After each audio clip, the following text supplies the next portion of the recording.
অনুজ্জ্বল। এই 20 জনের কেউ যদি কোনো সিম্বল না পায়, 5,000 থেকে 10,000 ভোট পাবে যে কোনো জায়গায়। এরা মমতা ব্যানার্জির ছবি ছাপিয়ে তৃণমূলের প্রতীক নিয়ে জিতেছিল।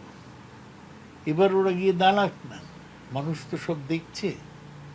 ওরা রিজাইন করে আবার গিয়ে দাঁড়াক যে বলে, দেখুক কি হয়। অপারেশন লোটাসের দুটো ব্যাপার আছে, লোভ এবং ভয়। তাতেই গিয়েছে। পার্টি ছেড়ে দেবেন তাহলে পার্টিতে এসছিলেন কেন? আর ছেড়েই যদি দেবেন তাহলে পদত্যাগ করছেন না কেন?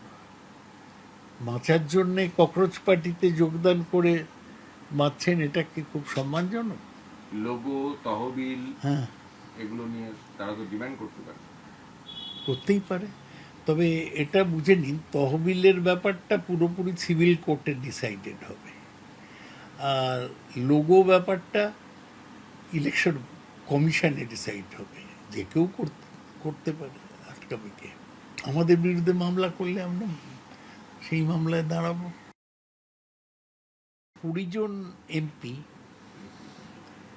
যারা তৃণমূলের প্রতীকে জিতেছিল,